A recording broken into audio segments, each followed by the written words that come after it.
Hello guys, कैसे हो आप सभी का स्वागत है आपके अपने चैनल करिश्मा बुटीक में। और आज की वीडियो जो हमारी होने वाली है वो कपड़े की ग्रेन लाइन के ऊपर होने वाली है। तो ग्रेन लाइंस आगे होती क्या है दोस्तों, जो लोग पहले से स्टिचिंग जानते हैं उन्हें तो पता है कि ग्रेन लाइंस क्या होती हैं, लेकिन जो लोग बिगनर्स हैं और जो स्टिचिंग सीख रहे हैं उन लोगों के लिए ये जानना बहुत दोस्तों, जब भी हम लोग कुछ डिज़ाइन करते हैं तो उस डिज़ाइन के अकॉर्डिंग जब हमें फैब्रिक कट करना पड़ता है तो उस फैब्रिक को हमें कैसे कट करना है, किस तरीके से कट करना है। कहने का मतलब ये है कि कहाँ से हमें लंबाई लेनी है, कहाँ से चौड़ाई लेनी है और कहाँ पर हमें उसको डायगनली कट करना है। तो ये सब कुछ हमें पता होना बहुत ज़रूरी है। तो चलिए एक बार हम फैब्रिक से भी समझ लेते हैं। तो दोस्तों, ये मेरे हाथ में एक फैब्रिक है, छोटा सा पीस मैंने लिया है आपको समझाने के लिए।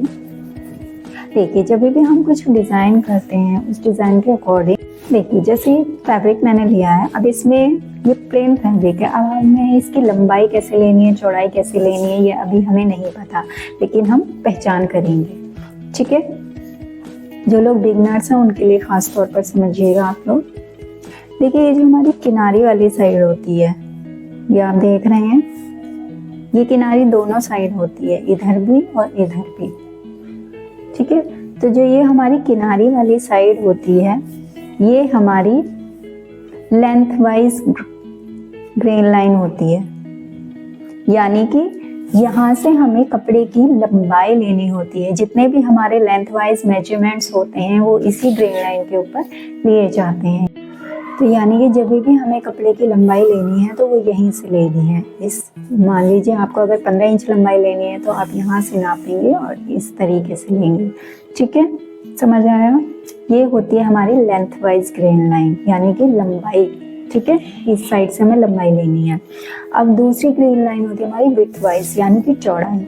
अब इस किनारे से लेके इस किनारे तक हमारे कपड़ा जितना भी है ये हमारी विड्थ वाइज ग्रेन लाइन होती है, यानी कि यहाँ से लेकर यहाँ तक, पहले किनारे से दूसरी किनारे तक जो भी कपड़ा आएगा हमारा उसको विड्थ वाइज ग्रेन लाइन यानी कि कपड़े की चौड़ाई बोला जाता है। ठीक है, कपड़े की चौड़ाई उसको बोला जाता है। यहाँ से हमारे जितने भी विड्थ वाइज मेजरमेंट्स हैं, ठीक है, वो लिए जाते हैं। अब उसके बाद हमारी last grain line wise grain line बचती है, यानी कि तिरछा कपड़ा हमें कैसे लेना होता है।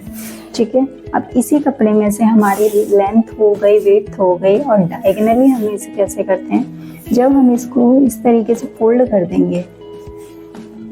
ठीक है, इस तरीके से जब हम कभी भी किसी कपड़े को फोल्ड करते हैं तो ये यहाँ से स्ट्रेच होता है। आप देख रहे हैं इसकी स्ट्रेचेबल क्वालिटी, इसमें स्ट्रेचिंग आ गई है। तो ये हमारी बाइस ग्रेन लाइन। तो दोस्तों, आप यहाँ पे देख सकते हैं कि जो ये हमारी किनारी वाली साइड है वो हमारी लंबाई हो गई, लेंथ वाइज जितने मेजरमेंट है वो इस तरीके से हम लेंगे। और जो ये बचती है ये हमारी चौड़ाई होती है कपड़े की, और जो तिरछी होती है ये हमारी डायगनल साइड्स है। जो डायगनल साइड्स यूज़ होती हैं ज़्यादातर जो हम लोग अम्ब्रेला फ्रॉक्स वगैरह बनाते हैं, या जहाँ पर भी हमारी गोलाई आती है कपड़े के अंदर, यानी कि जब आप गला वगैरह बनाते हैं तब हमें कपड़े को डायगनली कट करना पड़ता है। जैसे आपकी जो धोती सलवार वगैरह होती हैं वो आपके उनको बनाने के लिए हमें डायगनली उनको कट करना पड़ता है। ठीक है, बाकी तो दोस्तों उम्मीद करती हूँ कि आप लोगों को समझ आ गया होगा कि हमें कपड़ा कहाँ पर किस तरीके से रखना पड़ता है।